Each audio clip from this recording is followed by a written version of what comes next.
मेरी इंट्रोडक्शन आपसे तभी हुई थी 2018 में 18 में, राइट। अमर ज्योति जी बाबा जी के आश्रम में, राइट, पालमपुर में। पालमपुर। अक्सर देखते हैं आज के युग में साइकोसोमेटिक डिसऑर्डर बढ़ रहे हैं, एंजाइटी, फोबिया, सिजोफ्रेनिया जैसे छोटे छोटे बच्चों में भी ये बीमारियां देखने को मिल रही है। समझो, अगर ऐसे लोग क्रिया मार्ग पे आएंगे तो क्या होगा?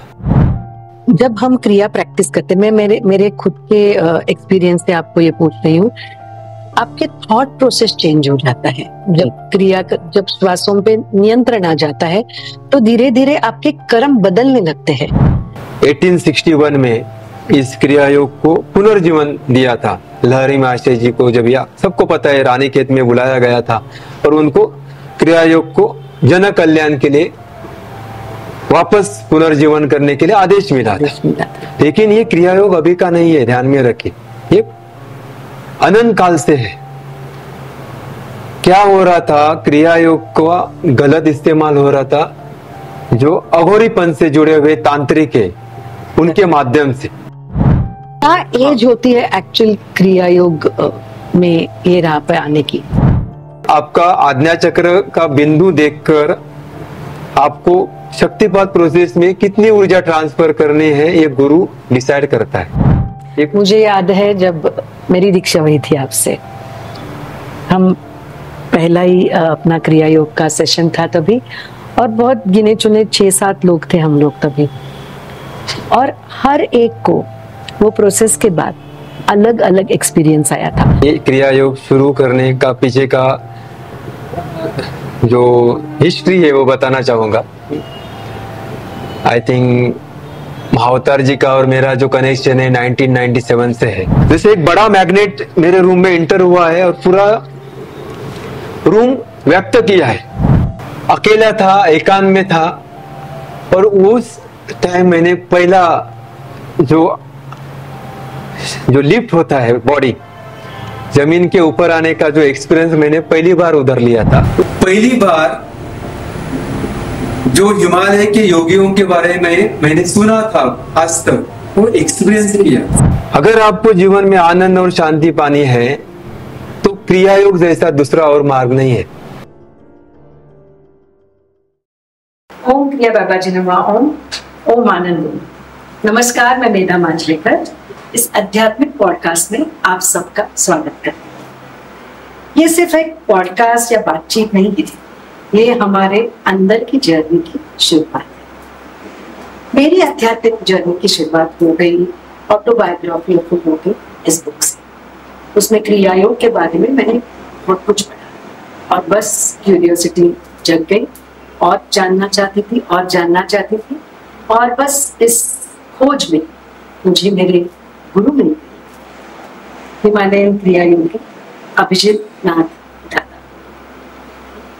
मैं दादा के बारे में आपको क्या बताऊं? उनका आसपास होना एक ऊर्जा का हमें एहसास दिला जाता है, और उनके मार्गदर्शन में मैंने मेरी क्रिया दीक्षा की और जीवन में एक अलग सा बदलाव आया।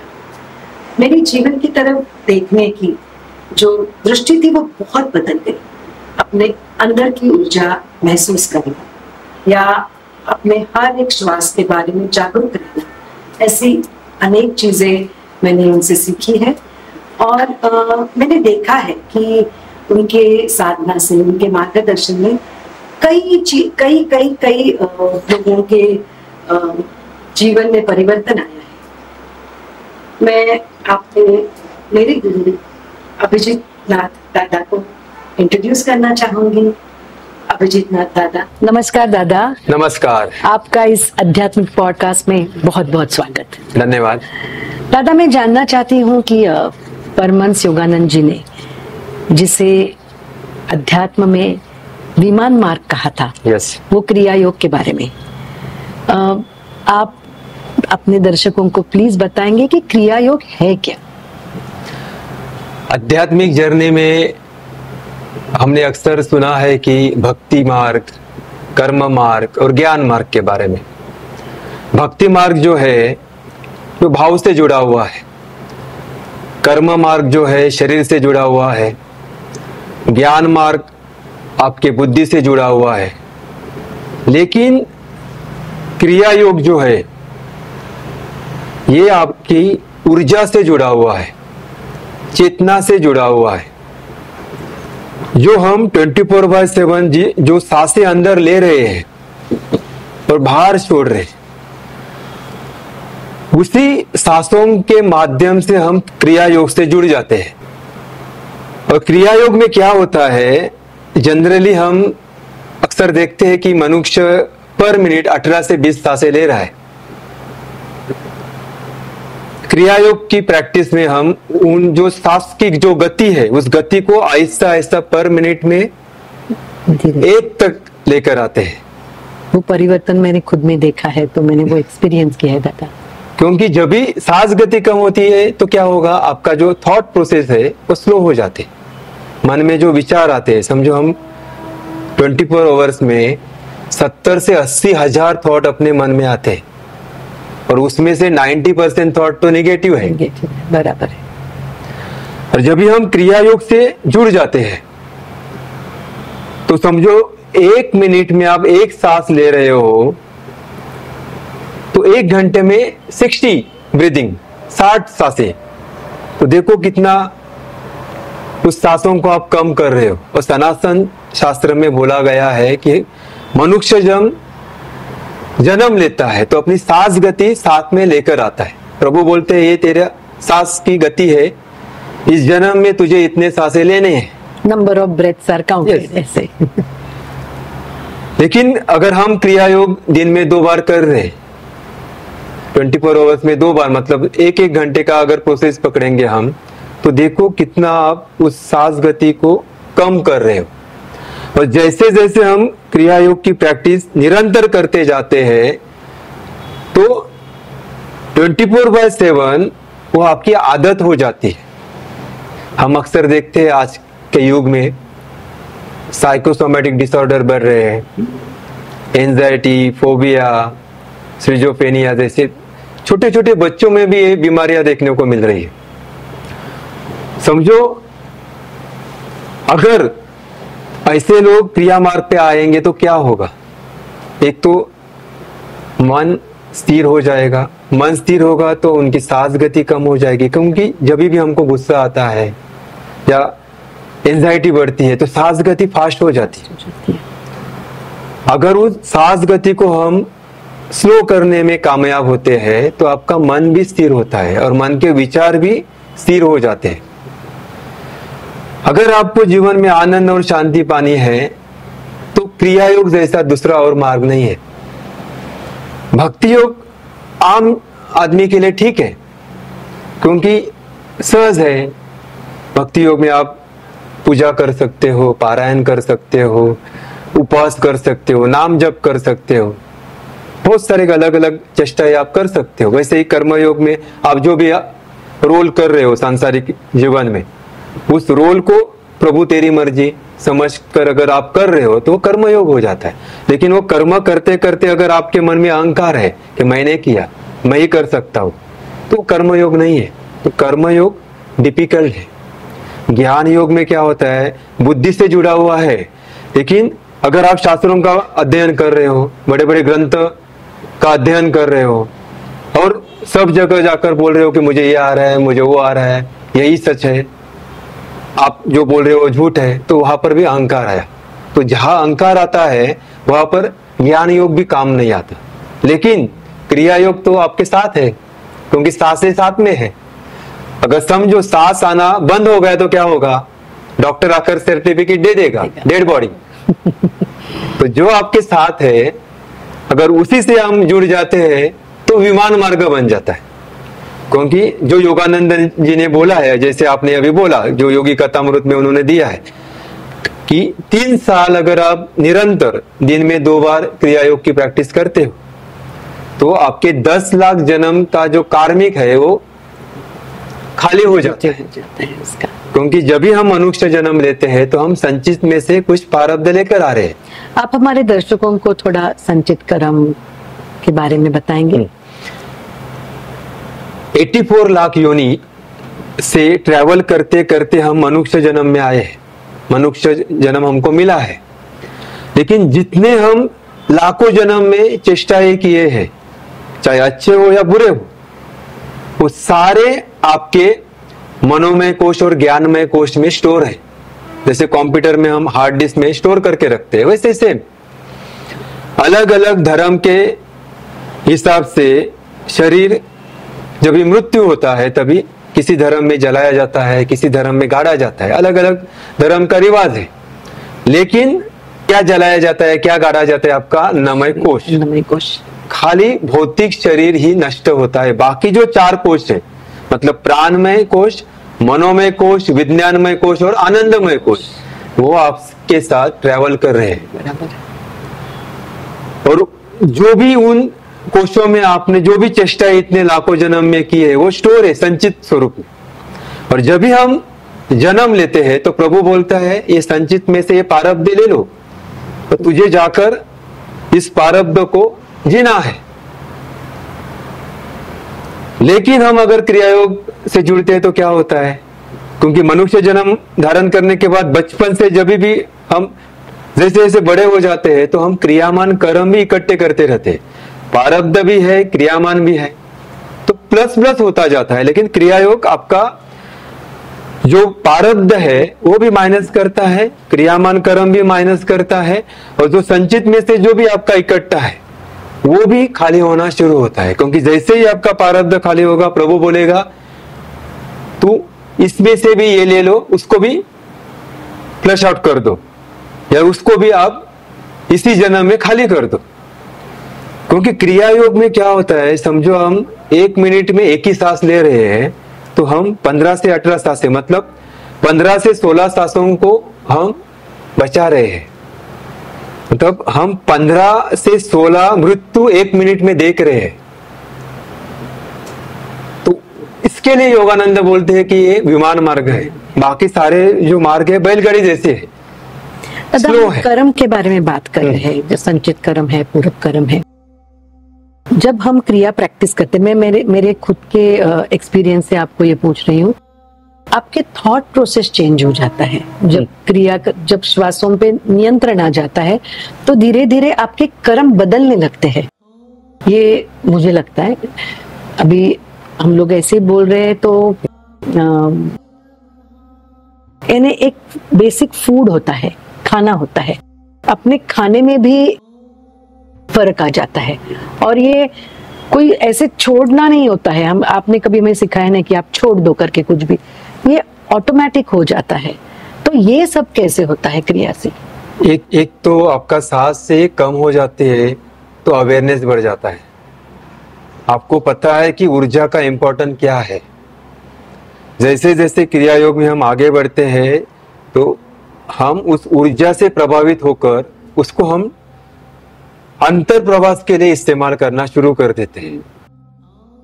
क्योंकि ऊर्जा का रूपांतर होना सबसे इम्पोर्टेंट है। ऊर्जा वही जो ऊर्जा आपके शरीर में जो हम खा रहे हैं, शरीर की ग्रोथ के लिए, डाइजेस्ट करने के लिए इस्तेमाल हो रही है। अगर हम गलत फूड खा रहे हैं तो क्या होता है, शरीर में बीमारियां आती है, उस बीमारी को रिकवरी के लिए वही ऊर्जा यूज हो रही है।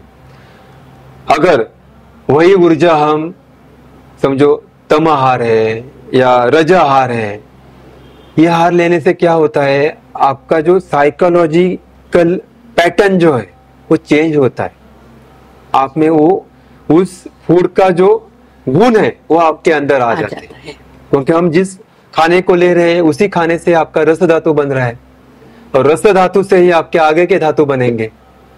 और क्रिया योग से जुड़ने के बाद क्या होता है, हमको एक तो अवेयरनेस आ जाता है कि क्या सही है क्या गलत है। क्योंकि ज्यादा से ज्यादा फूड हम जो ले रहे हैं वो मन के थॉट के वजह से है, हमें पता भी नहीं हम कितना खा रहे हैं। क्योंकि मन में कुछ विचार चालू है, राग है, द्वेष है, एंजाइटी है, जिसके कारण हम खा रहे हैं। और खाने के बाद लगता है मैंने ये क्यों खाया। लेकिन अगर उसी फूड को हम देखते हैं कि हम क्या खा रहे हैं, हमको कितनी जरूरत है, अगर वो सिग्नल आपके अंदर से आना शुरू हो जाता है तो ऑटोमेटिकली हमारा फूड भी इंटेक जो है कम हो जाता है। तो क्रिया से वो अवेयरनेस आता है। आपको कुछ और करने की जरूरत नहीं पड़ती। इसलिए ये देखिए, आप अगर तमोगुण ले रहे हैं, तमोगुण वाला अगर आप फूड खा रहे हो तो एकदम कोई बंद नहीं कर सकता, क्योंकि वो टेस्ट रहती है, बराबर। तो संस्कार है।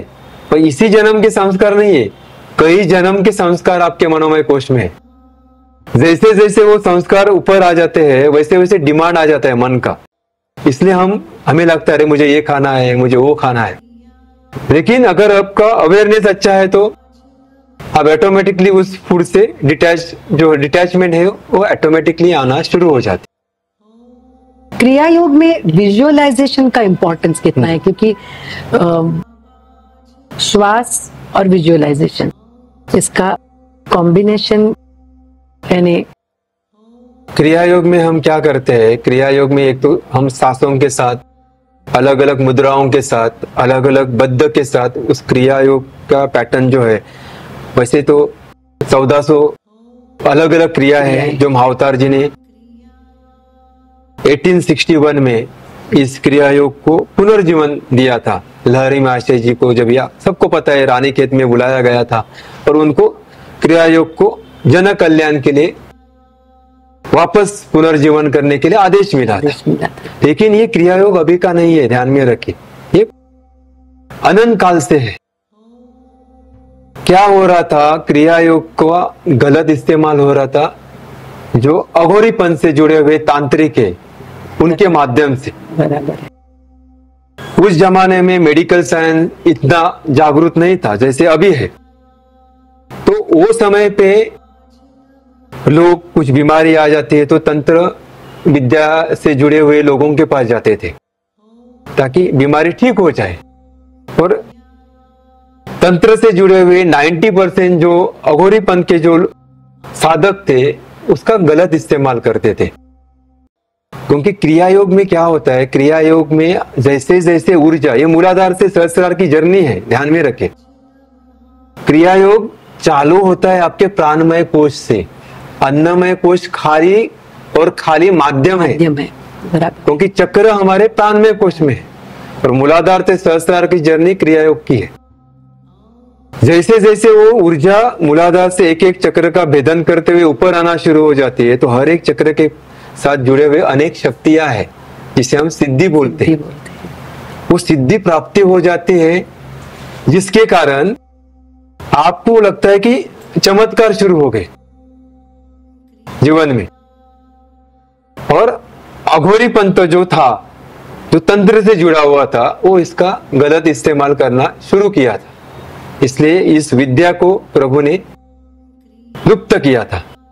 लेकिन जैसे जैसे ये अभी कलियुग जो है, कलियुग में प्रभु को भी पता था कि आगे जाकर मनुष्य जीवन में जो भी घड़ामोड़ी होने वाले हैं या ट्रेस बढ़ने वाले हैं, जिसके कारण इस क्रिया का इम्पोर्टेंस प्रभु को भी पता था। क्योंकि जब तक लोगों की सांसों के ऊपर नियंत्रण नहीं होगा तब तक लोग स्थिर नहीं हो पाएंगे।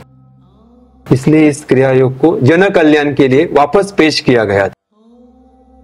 दादा, मुझे तो लगता है क्रिया योग स्कूल से चालू होना चाहिए, एकदम बच्चों से चालू होना चाहिए। क्योंकि आजकल मैंने देखा है सोशल मीडिया अच्छा है नहीं उसमें, लेकिन उसमें बहुत लोग एडिक्ट हो गए हैं उसको, और उससे एक्सपेक्टेशन भी बढ़ते, एक फॉल्स जग दिखता है उनको उसमें, और फिर उससे बच्चों में भी बहुत स्ट्रेस है, कंपटीशन है, एजुकेशन अलग अलग है, बहुत स्ट्रेसफुल एजुकेशन है। और अगर बच्चों में भी ये क्रियाएं सिखाई जाए, क्रिया योग सिखाया जाए, तो मुझे लगता है जनरेशन्स को बहुत फर्क पड़ सकता है आगे।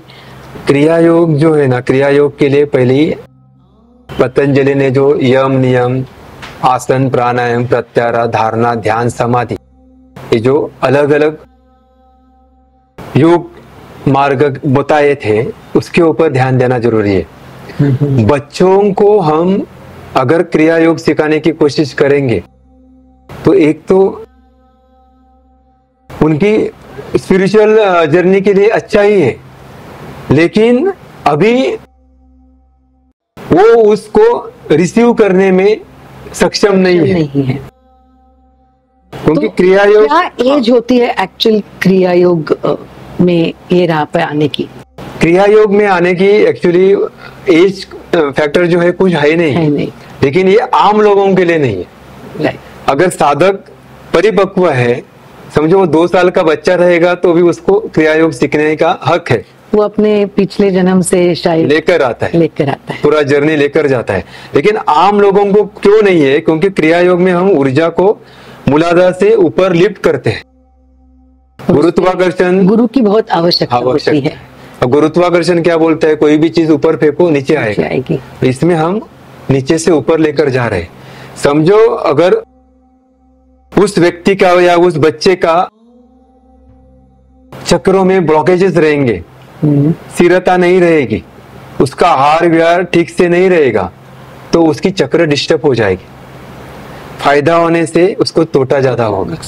इसलिए स्कूल लेवल पे हम इसको नहीं इंट्रोड्यूस कर सकते, इवन ऑनलाइन भी इसको नहीं सिखा जा सकता।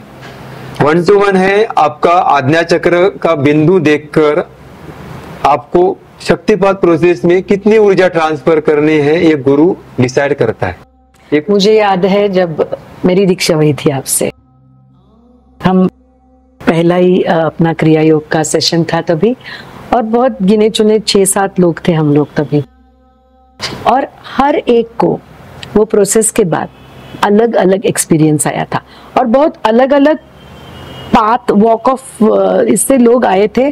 कोई एक्टर्स थे, कोई लॉयर्स थे, कोई डॉक्टर्स थे, बहुत अलग अलग लोग थे वो दीक्षा में, और हर एक को एक अलग अलग एक्सपीरियंस आया। तो वो कैसे आता है? मैंने कभी आपसे पूछा नहीं है, लेकिन वो एक्सपीरियंस अपने पिछले जन्मों से जुड़ा होता है जब वो शक्तिपात के दौरान आता है वो, या क्या होता है वो? ये जो है ना, पहला मैं ये क्रिया योग शुरू करने का पीछे का जो हिस्ट्री है वो बताना चाहूंगा। आई थिंक महावतार जी का और मेरा जो कनेक्शन है 1997 से है। बचपन से मैं दत्त संप्रदाय से जुड़ा हूँ। लास्ट ईयर ही मेरे घर में जो 100वां साल था गुरु चरित्र पारायण का, जो दत्त याग से सेलिब्रेट किया गया था। मुंबई से काफी साधक आए थे कोकण में, तो बचपन से मैं देख रहा था और एक ही देवत मानता था, दत्तात्रेय, जो सामने थे। दत्तात्रेय से जुड़े हुए वो अलग अलग एक्सपीरियंस। मेरा जो विलेज में घर था, जंगल में मैं रहता था, कभी भी ऐसे महावतार जी कौन है कुछ पता नहीं था। खाली एक ही है, अगर कोई भगवान है तो गुरु दत्तात्रेय, और कोई है नहीं, उससे जुड़ा था। लेकिन वो जमाने में मुझे याद है हमारे घर पे कोई भी बाहर का आदमी आता था, जनरली हमारा थोड़ा हवेली टाइप घर था, तो जब भी रात के समय होता था तो कोई व्हाइट कलर वाले कपड़े वाला आदमी आता था, उसको उठाकर भगा देता था। हाँ, तो वो दूसरे दिन निकल जाता था, रुकता नहीं था। तो बोला हमको लगता था ये सब भ्रम है, एक ऐसा कभी होता है, क्योंकि हमने कभी नहीं देखा था ऐसे व्यक्ति को। चलता गया 1997 में मैं मुंबई में आया, तो पहली बार मैं एज अ क्रिकेटर के लिए मैं मुंबई आया था। क्रिकेट के लिए नेशनल लेवल पे मैं खेलता था तभी। तो एक ऐसे ही बाबा जी के साधक से मुलाकात हुई थी मुंबई के 1997 में, मुंबई के एक ग्राउंड में हुई थी। पता नहीं क्या दोनों में ऐसे संभाषण हो गया, और तभी उन्होंने मुझे पहला महावतार बाबा जी के बारे में डिस्कशन किया। तो मुझे लगा अरे हिमालय में ऐसे योगी है, वो भी 5000 साल पुराने। तो इंटरेस्ट लगा, क्योंकि मैं बचपन में सुना था, मेरे जो दादाजी थे उनके भाई, मतलब मेरे दादा जो आर्मी में मेजर थे, तो वो उनका जब मैरिज हुआ था तो उनकी जो मेरी दादी थी, तो प्रेगनेंसी में उनकी डेथ हुई थी। तो हादसे के बाद वो सब कुछ छोड़कर हिमालय चले गए थे। तो बचपन में सुना था कि हिमालय जाकर काफी साल रुके थे, बाद में उधर उन्होंने बहुत कुछ साधना की थी। मैंने देखा नहीं उनको, लेकिन उनके बारे में सीखा था। तो हिमालय ये जो नाम था तो आई अट्रैक्ट थिंक सब एक हिमालय सुना तो सबको एक अट्रैक्शन क्यूरियोसिटी हो जाती है। तो अट्रैक्शन था ही पहले से, पर बाद में महावतार जी की जर्नी के बारे में, उनके बारे में सुनने को मिला तो अच्छा है, मतलब क्या है। बाद में योगी कथामृत के बारे में मैंने सुना 1997 में, जो बुक था, बुक तो तभी पढ़ा नहीं था मैंने, लेकिन जस्ट उसमें क्या है उनसे डिस्कशन होता था तो अट्रैक्शन था। बाद में आई थिंक 2004-5 में मेरे एक डॉक्टर के साथ मेरा एक क्लिनिक था मुंबई में, एज अ फिजियो करके मैं, मेरा जो प्रोफेशन है, और जो आयुर्वेदिक डॉक्टर थे, दोनों का हम एक साथ जुड़ के हम कर रहे थे। तो वो क्लिनिक में आई थिंक पहले 3 महीने तो मेरे पास कोई पेशेंट भी नहीं थे, एक ही पेशेंट थी। तो करूंगा क्या, 18 घंटा मैं उधर बैठा था, तो खाली साधना ही की मैंने, अकेला था, एकांत में था। और उस टाइम मैंने पहला जो लिफ्ट होता है बॉडी जमीन के ऊपर आने का जो एक्सपीरियंस मैंने पहली बार उधर लिया था, उस एक्सपीरियंस के बारे में मुझे कुछ पता नहीं। जब पूरा पानी भरा हुआ है और मैं पानी में ध्यानस्थ हूं और मैं ऊपर हूं, और एक्चुअल में ऊपर मेरा शरीर लिफ्ट हो रहा था उस समय पे। लेकिन ठीक है, मन के कुछ भ्रम रहेंगे, इग्नोर करता गया। बाद में 2007 में मैं कश्मीर गया था, तो वहां पर शंकराचार्य जी का जो श्रीनगर में ऊपर मंदिर है, उसके पीछे एक गुफा है, तो वहां पर बैठने को मौका मिला। वहां पर भी मेरा 2-3 फीट ऊपर लिफ्ट हुआ बॉडी। तो सब लोग थे उधर, तभी उस समय पे कोई कैमरा से फोटो नहीं निकालते थे, या ज्यादा इतना कंप्यूटर अपना मोबाइल का फैड नहीं था, लेकिन वो हुआ था। बाद में मैं अवेयर हो गया कि नहीं, ये सब सार्वजनिक स्थान पर जाकर कहीं भी जाकर बैठना नहीं है। मुझे आदत थी बचपन से कि जिधर भी जाओ शांत में बैठ जाओ, अपने मस्ती में रहो। क्यों रहता था कुछ पता नहीं था, लेकिन वो एक आदत पड़ी थी, जितना हो सके लोगों से दूर रहो, शांत रहो, अपने में रहो। करते करते वो जर्नी चालू हो गया। 2012-13 में पहली बार महावतार जी का मुझे दर्शन हुआ था, जो दत्तात्रेय स्वरूप आए थे मुलुंड में, जो साधना स्थल है वहां पर आप वो फोटो देख सकते हो, जो मेरे सिस्टर ने बनाया है उस फोटो को। आए थे और मुझे बुला रहे थे, तो जो हमारा संभाषण हुआ था उस समय पे। लेकिन तभी भी मैं नहीं, ये मेरा तो मन का जो भ्रम है, जो दत्तात्रेय का जो छवि है मन में, वही आकर मुझे बुला रही है। क्योंकि मेडिकल फील्ड से जुड़ा हुआ तो हम लोग पदार्थ विज्ञान मानते हैं, पदार्थ विज्ञान के आगे भी कुछ है, उससे इंट्रोडक्शन हुआ नहीं था तभी तक। तो ठीक है, करो अपनी साधना करो। योग साधना से तो जुड़ा था बचपन से, वो सब कर रहा था। बाद में मेरी जो बड़ी सिस्टर थी, मुंबई में कॉलेज में प्रिंसिपल थी, उसे किसी एस्ट्रोलॉजर ने बोला था कि मेरी उम्र 40 साल है। तो वो हमेशा उसके मन में डर रहता था, और 40वें साल में सचमुच मुझे एडमिट करना पड़ा था एक मुंबई के जो फोर्टिस करके हॉस्पिटल है मुलुंड में। 4 दिन में एडमिट भी था, मुझे डेंगू हुआ था, सब डाउन हुआ था, और बराबर 40। तभी वो बहुत डरी थी कि अभी इसका जाने का समय आ गया। आई थिंक 2018 का समय था वो। लेकिन मेरी जो साधना थी, मैं हॉस्पिटल रात को भी मेरा चालू ही था, जो रूटीन था, लेकिन मैं ठीक हो गया, आ गया। उसके बाद एक मुंबई में एक सिद्ध थे, उनके साथ मुझे धर्मशाला जाने का मौका मिला। सब लोग थे हम तभी। मेरी इंट्रोडक्शन आपसे तभी हुई थी 2018 में। 18 में, राइट। अमर ज्योति जी बाबा जी के आश्रम में, राइट, पालमपुर में। तो हम पहले मुंबई से दिल्ली गए। इंटरेस्टिंग है, दिल्ली गए तो बाबा जी उधर बैठे थे, उनके साथ एक व्यक्ति थे, और बाबा जी सबको मिठाई बांट रहे थे। तो मेरा ठीक है, लेकिन उनका मेरा पहला ध्यान गया उनके हाथ में, अरे रोलेक्स। हाँ। तो बाबा उनके बारे में सुना था, मतलब रोलेक्स वाले रोलेक्स वाला बाबा। ठीक है, मैं पाव को नमन किया और दूर रहा, मैं इतना मतलब नहीं है, ठीक है करके। क्योंकि पहले से एक आदत है किसी के बारे में, जब तक हम किसी को पूरी तरह जानते नहीं तब तक गॉसिप नहीं करना है। क्योंकि बाहरी दिखावा अलग रहता है, अंतर कुछ अलग रहता है, हमको पता नहीं है। बाद में जिस फ्लाइट से हम धर्मशाला जा रहे थे, उसी फ्लाइट में बाबा जी आगे के चेयर पे बैठे थे, तो हम पीछे थे। धर्मशाला जैसे आया बाबा तो नीचे उतर कर गए थे और सबका शूटिंग कर रहे थे आगे। मुझे याद है वो खड़े हैं और अब सबका फोटो निकाल रहे थे। मेरा अरे कमाल है बाबा का, मतलब ऐसे मन में आ रहे थे थॉट। बाद में वो डेयरिंग हो गया, अरे बाबा अगर खुद सबका शूटिंग कर रहे तो क्यों ना बाबा के साथ सेल्फी निकाला जाए। तो मैंने पूछा बाबा एक सेल्फी दे दो करके मेरे पास है फोटो। तो धर्मशाला एयरपोर्ट पे उन्होंने मेरे साथ एक सेल्फी निकाला था। बाद में हमारे साथ अजीत कड़कड़े थे, तो बाबा जी के लिए गाड़ी आया, वो गाड़ी में अजीत दादा को लेकर बाबा निकल गए। तो हम, हमारे लिए अलग गाड़ी था, उसमें से हम भी गए। आई थिंक 9 जून था 18 का, शाम के समय हम बाबा से वापस मिले आश्रम में। कुछ समय के लिए बाबा थे, आई थिंक आधा घंटा कुछ समय सबसे बातें हो गई। बाद में 10 जून को सुबह से हमारा प्रोसेस शुरू था। शाम को वैसे ही कुछ 7 साढ़े 7 बजे बाबा हवन के बाद, हाँ हवन के बाद मोतीचूर लड्डू का एक बॉक्स लेकर आए, मेरे हाथ में दिया। बोला तेरा बर्थडे है। बोला मेरा बर्थडे? मैं बोला मेरा बर्थडे तो फरवरी में। नहीं नहीं तेरा बर्थडे है। मुझे कुछ, मैं ठीक है आप बोल रहे तो ठीक है मेरा बर्थडे है। तो मैंने सबको बांटा कि बाबा बोल रहे मेरा बर्थडे है। हंसी मजाक चल रहा था।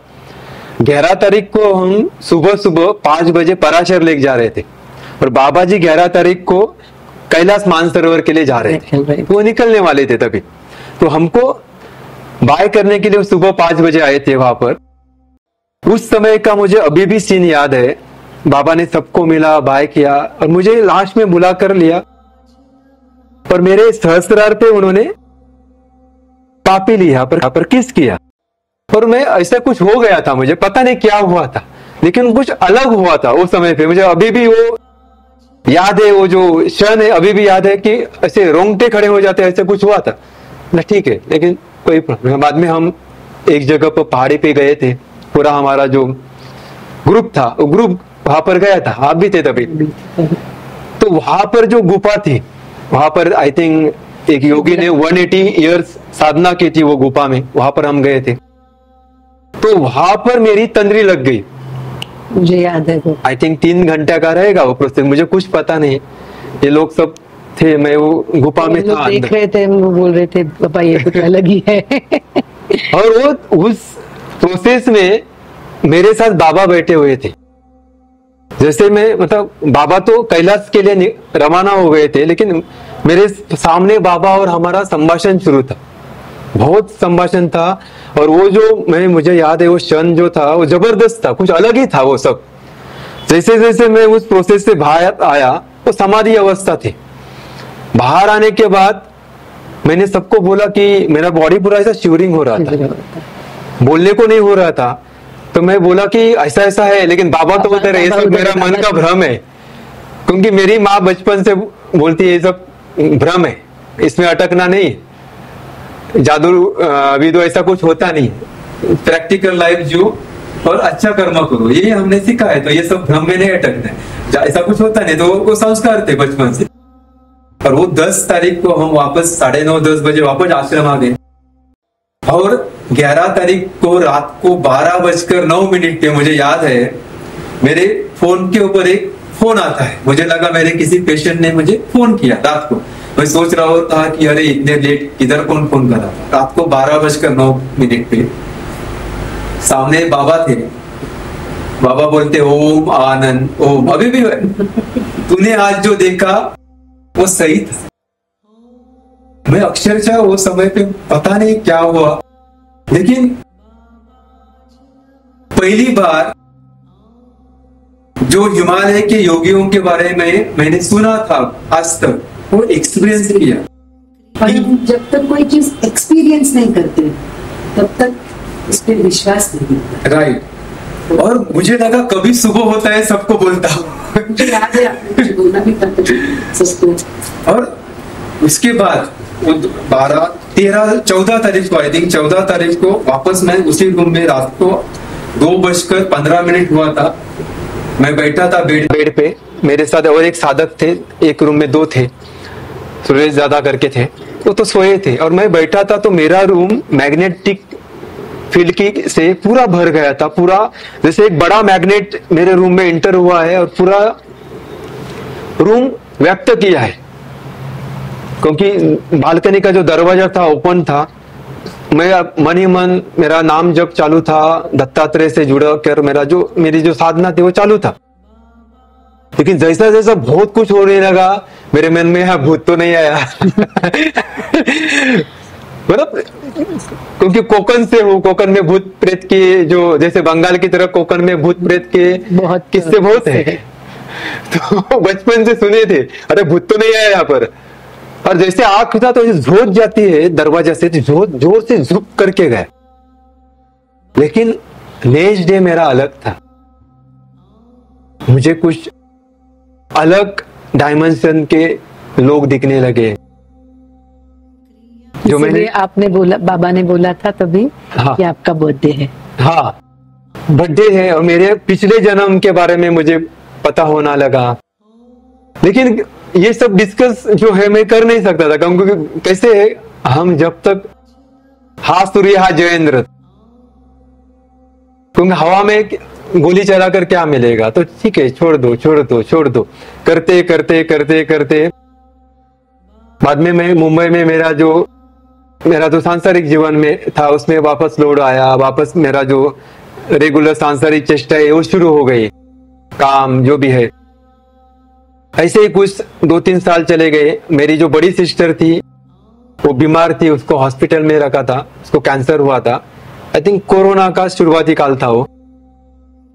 तभी एक दिन बाबा का मुझे वापस फोन आता है, सुबह के 11-11:30 बजे। तब तक बाबा से कुछ कनेक्शन ही नहीं था। वो बोलते हैं कि घर में सब कैसे है, तो मेरे मन में कुछ आया, मैं सब ठीक, आपकी मर्जी, आपका आशीर्वाद, ऐसे बोला, छोड़ दिया।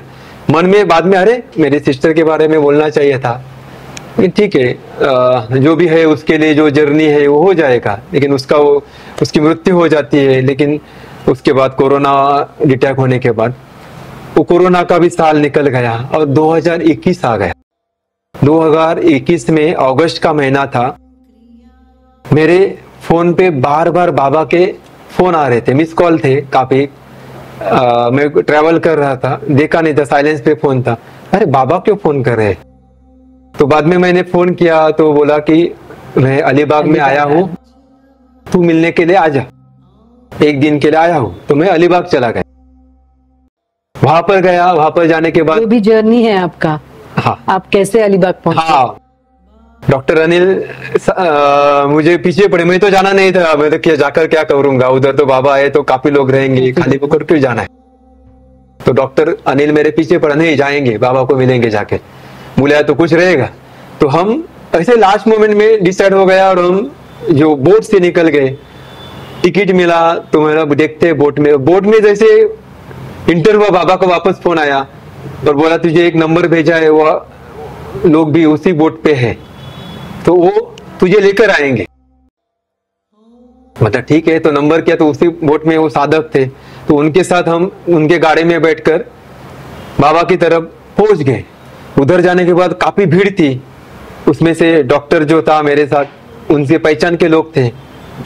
वो बोला कि बाबा बोल रहे हैं कभी से, सुबह से हमको बोल रहे आप लोग जाओ, मुझे मिलने के लिए कौन आ रहा है, कोई आने वाला है तो हम देखने के लिए रुके, कौन आ रहा है? तो बोलते डॉक्टर तू आ रहा है। हमको लगा कि और कोई रहेगा, वो तो मुझे कोई जानते नहीं थे। बाद में बाबा ने सबको भगाया और बाबा बोला अभी तुझे शुरू करना है। मैं बोला क्या शुरू करना है? तुझे अभी क्रिया का प्रसार करना है।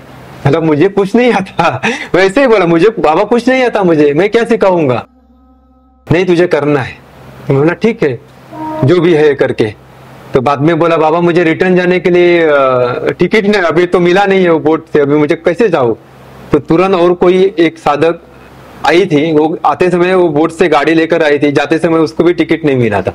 तो मेरे घर के नजदीक जाने वाले थे, तो घर तक छोड़ने का भी बंदोबस्त किया बाबा ने। और उसके बाद आई थिंक मैं ट्रीटमेंट के लिए आपके पास आया था। मैं हमेशा माता जी से बात करती थी। मेरी इंट्रोडक्शन हुई थी उनसे 2000 में, 2001 में, वही बुक में, ऑटोबायोग्राफी से। और जैसे मैंने वो चैप्टर पढ़ा बाबा जी का, मुझे इंस्टेंट कनेक्शन हो गया। क्या हुआ मालूम नहीं, लेकिन इंस्टेंट कनेक्शन। और क्रिया योग के बारे में क्यूरियोसिटी, मैं हमेशा, मैंने ट्राई किया लेकिन मुझे वो हुआ नहीं मेरे से, वो लेसन पढ़ के वगैरह में मुझसे नहीं हुआ। तो मैं रोज प्रार्थना करती थी कि मुझे कोई गुरु दे दो जो मुझे बैठ के क्रियाएं सिखाएगा, मुझे ये नहीं, मुझसे ये नहीं हो रहा है। और ट्रीटमेंट के लिए आप आ गए और रेस्ट इज हिस्ट्री। मैंने आपको बोला कि मुझे क्रियाएं सीखनी है, फिर आप 2 दिन के बाद आए, मुझे बोले मुझे अभी परमिशन मिली है, और मैं कभी नहीं भूलूंगी। और मुझे नहीं लगता है कि उस दिन जिन्होंने क्रियाएं ली, यानी वो शक्तिपात का जो दीक्षा ली आपसे, वो जो एक्सपीरियंस, मैंने पहले भी आपको ये सवाल किया था, क्या ये जो एक्सपीरियंस होते हैं, मुझे मालूम है आप हमेशा बोलते कि उसमें अटकना नहीं है, जो जो एक्सपीरियंस आते हैं उसमें, लेकिन फिर भी मैं जानना चाहूंगी कि वो अपने पास्ट लाइफ से जुड़े होते हैं एक्सपीरियंसेस, जब दीक्षा लेते हैं तब आते हैं वो, या क्या होता है? क्रिया योग का पहला जब भी प्रोसेस था तो रात को, वो पहला जिसका जो रात था, उस रात में मेरा पूरा, मेरी परीक्षा ली गई थी प्रीवियस नाइट। हाँ, और मैं नाम नहीं ले सकता कौन कौन मेरे परीक्षा लेने के लिए आए थे, क्योंकि ये यूनिवर्स का जो प्लानिंग है ना, वो बहुत दूर का सोचता है, अभी का नहीं। पूरा उनके पास स्क्रिप्ट रेडी रहती है, समय समय पे किसे कनेक्ट करना है, कौन से सोल से क्या क्या करवाना है, सब फिक्स रहता है। बोला गया तुझे जाकर ये करना है, मुझे पता, मैंने आज तक कभी शक्तिपात खुद कभी नहीं लिया था, दूसरों को क्या दूंगा। तो आप, मुझे पता है आपके बिल्डिंग के नीचे आया, डॉक्टर था मेरे पास, अनिल। मैं बोला क्या सिखाना है ऊपर जाकर, ये मेरा सवाल था। तो वो भी टेंशन में आया था तभी, और जैसे ही चालू हो गया क्रियाएं फटफट फटफट, और शक्तिपात प्रोसेस आ गया। मैं कभी जिंदगी में नहीं भूलूंगी वो दिन मेरा। और शक्तिपात प्रोसेस में मुझे हर एक साधक का बिंदु दिखना शुरू हो गया था। जो आज्ञा चक्र में आपका एक बिंदु रहता है, जो बिंदु जैसे जैसे नीचे आता है वैसे वैसे आपको आगे का जो मार्ग है आपके लिए ओपन होता है, और वो बिंदु दिखना शुरू हो गया था उस प्रोसेस से, और उस बिंदु के हिसाब से हर एक को शक्ति ट्रांसफर हो रहा था।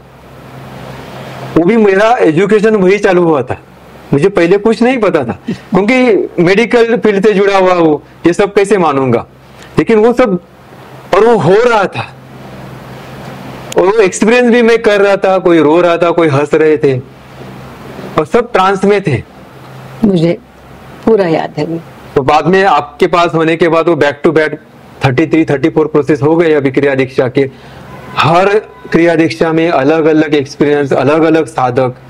अभी तो ऐसा होता है कि कौन से साधक मेरे से जुड़ने वाले हैं उनका लिस्ट आ जाता है, उनकी एट प्रेजेंट क्या जर्नी चालू है वो सब दिखाई देता है, तो पता होता है ये मोड़ पर ये आकर मिलने वाला है।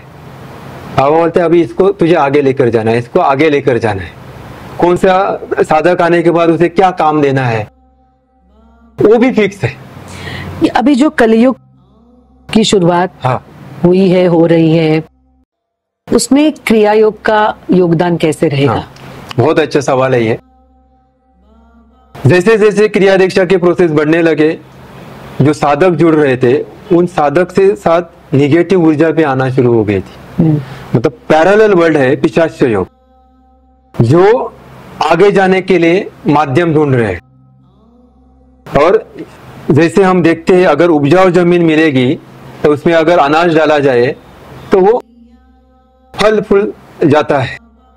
अगर एक साधक का उपजाऊ शरीर मिल गया एक निगेटिव ऊर्जा को, तो उसे आगे जाने के लिए इजी होता है, उसका जो भी कार्मिक है वो खाली करने के लिए। तो ऐसी जो निगेटिव ऊर्जा है ये माध्यम ढूंढने के चक्कर में वो साधक के जरिए मेरे पास आ रही थी। जैसे मैंने ये निगेटिव ऊर्जा को देखना शुरू कर दिया, मैं बाबा से वापस जुड़कर बोला कि बाबा अभी मुझे प्रोटेक्शन के लिए कुछ चाहिए।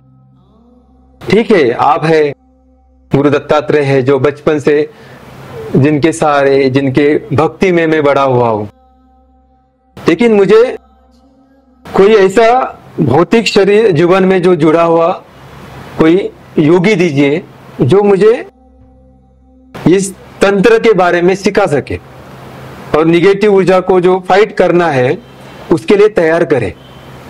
तो मेरा नासिक में एक प्रोसेस था क्रिया दीक्षा का, और योगीराज बाबा जी से जुड़े हुए एक साधक है जो दुबई में थे, पहले मुंबई में ही रहते, उनका मुझे फोन आया उसके एक दिन पहले कि अभिजीत भाई कैसे हो, क्या चल रहा है। मैं बोला नासिक जा रहा हूँ, क्रिया दीक्षा है। तो बोलते अगर नासिक जा रहे हैं तो बाबा को मिलो। मैंने किसको? वो साईं बाबा है उधर। मैंने साईं बाबा को मिलो। मन में सोचता हूँ साईं बाबा ने तो कभी का शरीर छोड़ा है। पारसी लेडी थी, मतलब ठीक है मिलता हूँ, तो आप मुझे नंबर दे दो। तो उन्होंने मुझे नंबर भेजा, मैंने फोन किया उनको, तो मुझे उनका सामने से वो बोलते हैं कि मैं किसी को मिलने वाला नहीं हूँ। तो मैं बोला ऐसे ऐसे वो पारसी लेडी ने बोला है, वो दीदी है मेरी, इसलिए मैंने आपको फोन किया। ठीक है आपकी मर्जी। और जैसे ही मुझे याद है मैं नासिक के लिए सुबह सुबह निकले थे हम, तो जो गुरुजी थे नासिक से, उनका 4-5 बार मेरे फोन पे नंबर, आप कहाँ तक पहुंचे, कभी आ रहे हो। मैं समझा मैं कल तो ये मना कर रहे थे, अभी क्या हुआ। मतलब ठीक है। तो हम जो हमारा रहने का इंतजाम हुआ था वहां पर गए, फ्रेश हो गए और उनको मिलने के लिए उनके घर पहुंच गए और हाई देख रहे थे। तो मैं नमस्कार किया, बोला कि गुरुजी हम तो ऐसे ही आपको मिलने आए, क्योंकि वो तंत्र में बहुत आगे है। और एक्चुअली मैं बोलता हूँ जो सचमुच आगे है वो लोगों के सामने कभी नहीं आते, वो छुपे रहते, अपने में रहते।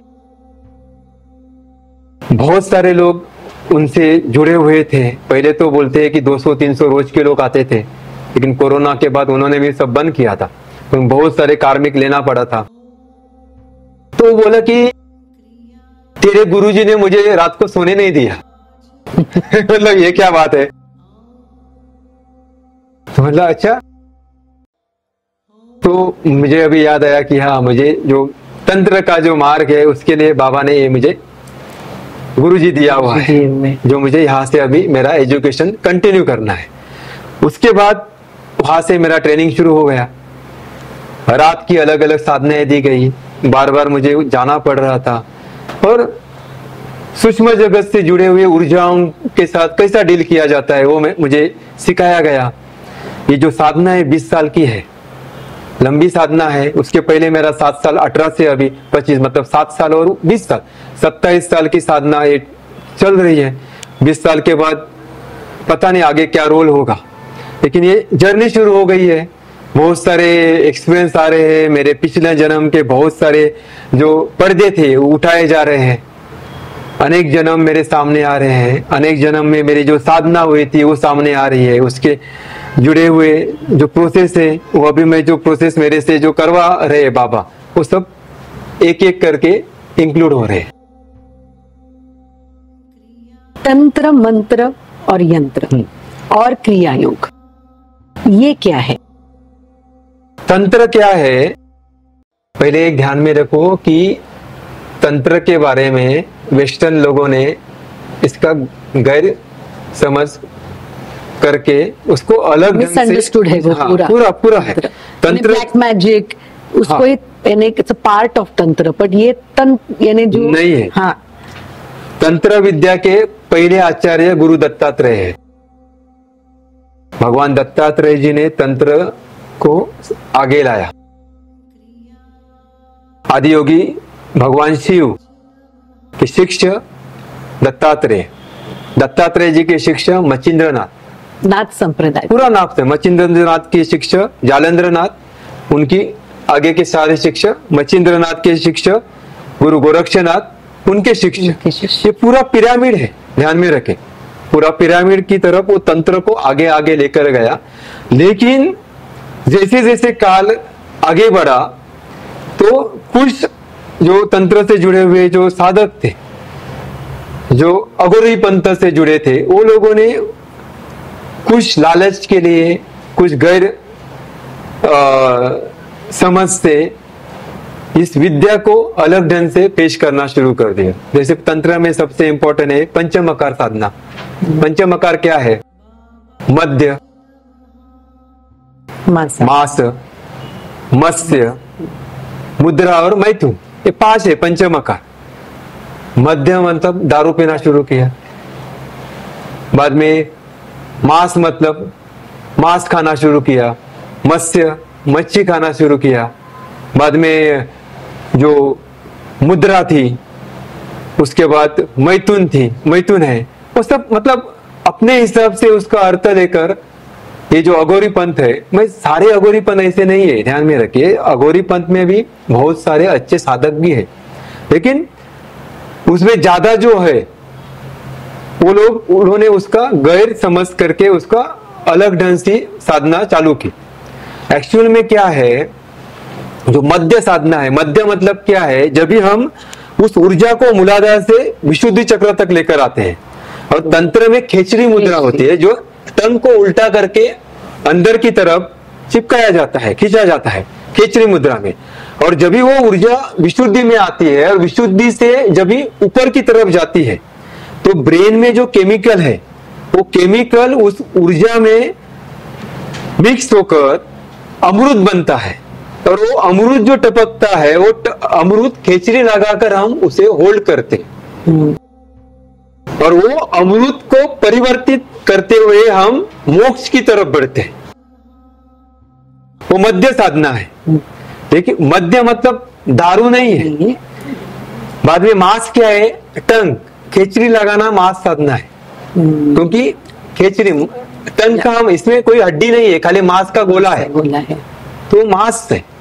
उसके बाद मत्स्य, मत्स्य मतलब मछलियां, ईड़ा पिंगला और सुषुम्ना, ये जो मस्ती में ये जाते हैं, जो जाते हैं, मतलब ईड़ा और पिंगला जो लेफ्ट से लेके और राइट से लेके दो नाड़ी है, ईड़ा पिंगला जो मूलाधार तक जाती है, और एक ही नाड़ी है सुषुम्ना जो मूलाधार से आज्ञा लेकर आज्ञा से सहस्रार तक जाती है। तो तीनों अपने मस्ती में जब ईड़ा पिंगला नीचे से ऊपर आते हैं और सुषुम्ना में मर्ज होकर ऊपर जाते हैं, वो है मत्स्य साधना। और उस तरह मुद्रा, मुद्रा क्या है, जब भी हम ऊर्जा को आज्ञा चक्र में लेकर आते हैं, तो आज्ञा चक्र में जो ब्रह्मांडीय ऊर्जा का स्वरूप है, जिसे हम कॉस्मिक ऊर्जा बोलते हैं, उस प्रकाश को हम देखना शुरू कर देते हैं। जब भी हम, अब आपको पता है वो प्रकाश क्या होता है, डार्क ब्लू कलर पहले दिखेगा। डार्क ब्लू कलर कभी दिखेगा, जब भी भारी इंद्रिया, भारी विचार अंतर्मुख हो जाते हैं, और जब हम आज्ञा चक्र से जुड़ जाते हैं तो नीले कलर का प्रकाश प्रकट हो जाता है।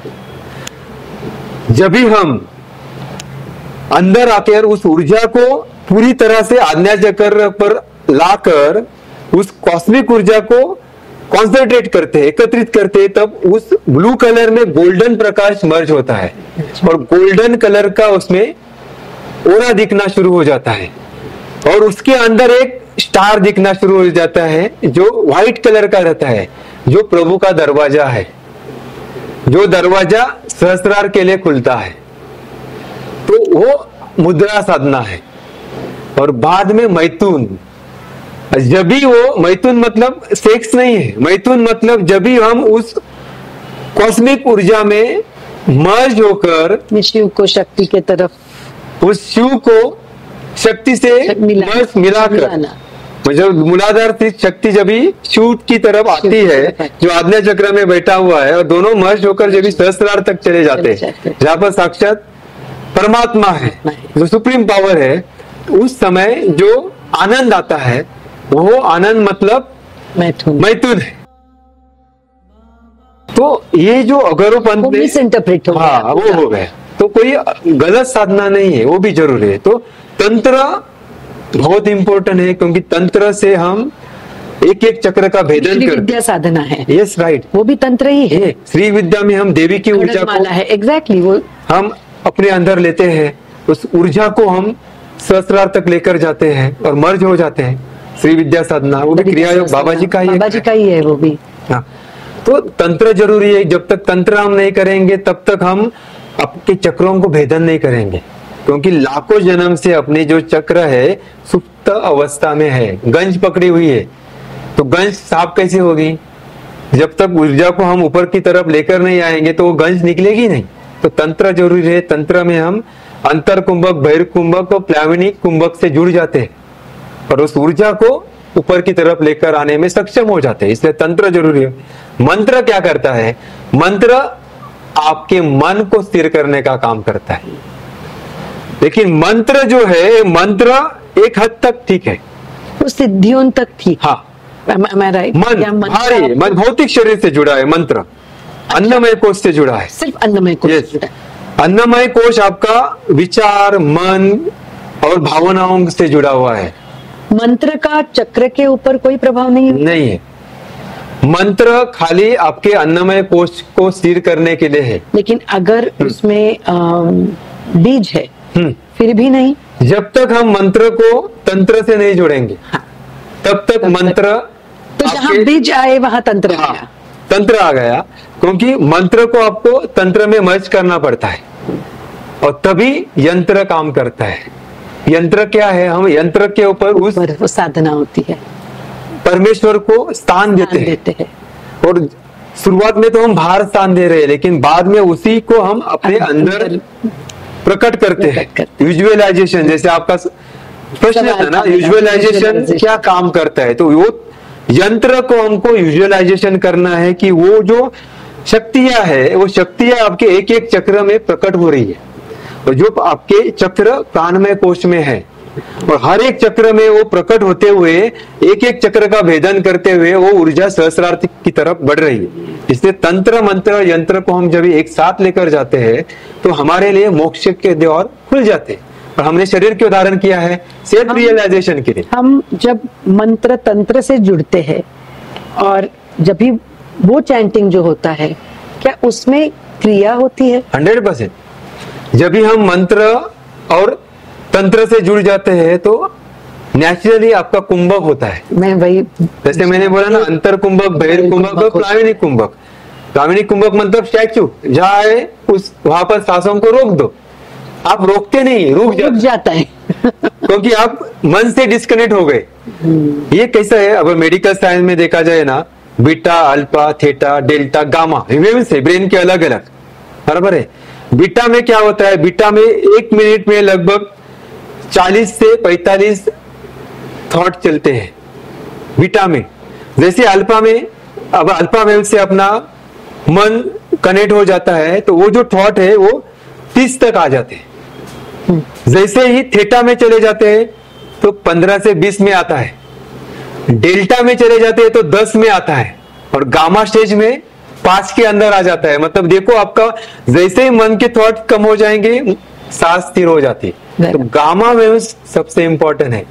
अब आध्यात्मिक, गामा वेव में रहना सबसे हाँ, अभी आध्यात्मिक साइंस से जुड़े जाएंगे तो हम देखते हैं कि ये जो beta, alpha, theta, delta, gamma क्या है?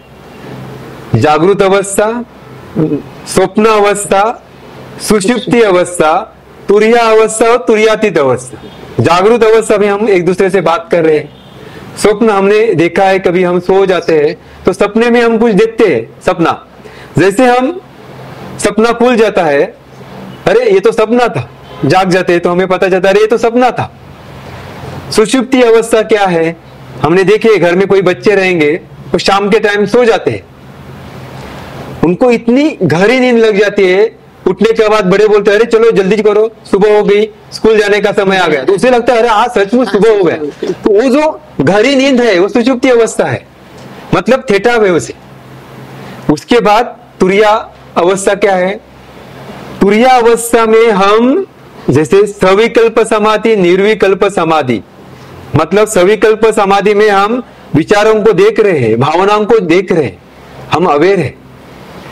निर्विकल्प समाधि में विचार नहीं है, भावना भी नहीं है, मन डिस्कनेक्ट हुआ है। तो वो जो अवस्थाएं है वो तुरिया अवस्था में आ जाती है। आप सब कुछ कर रहे हो लेकिन देख रहे हो, साक्षी में हो, साक्षी भाव। साक्षी भाव जिसे बोलते हैं ना, विटनेस हो, तुरिया अवस्था। डेल्टा वेव ब्रेन के बाद में जैसे तुरियातीत अवस्था में चले जाते हैं जो गामा वेव से, वो समय पे सब डिस्कनेक्ट, सहज समाधि हो जाती है, कुछ नहीं बचता। और वो अवस्था में जैसे मैं बोला ना, हिमालय में के वो जो पहाड़ के ऊपर में 3-3.5 घंटा वो जो जिस व्यूज में कनेक्ट हुआ था वो गामा स्टेज था।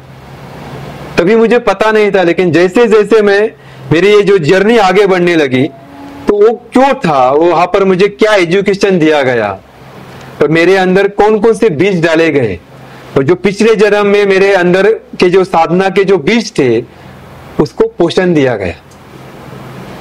जिसके कारण मुझे तंत्र से जुड़े हुए गुरु दिए गए। मेरा पिछले जन्म का जो नाथ संप्रदाय से जुड़ा हुआ जो मेरा रोल था, उस रोल को कनेक्ट किया गया। जो शायद कुंभ में हाँ, आप गए थे, वहां पर मुझे नाथ उपाधि दी गई। उपाधि दी गई है आपको। मेरे पिछले जन्म का जो नाथ संप्रदाय से एक जो मेरा नाम था वो भी बताया गया, जो मैं नहीं शेयर कर सकता, क्योंकि जब तक हम पदार्थ विज्ञान से जुड़े हुए हैं, जब तक उसका प्रूफ सामने नहीं है, तब तक खाली बातें करके कुछ फायदा नहीं है। हम अभिजीत नाथ दादा से ये आध्यात्मिक चर्चा वापस कंटिन्यू करेंगे अगले एपिसोड में।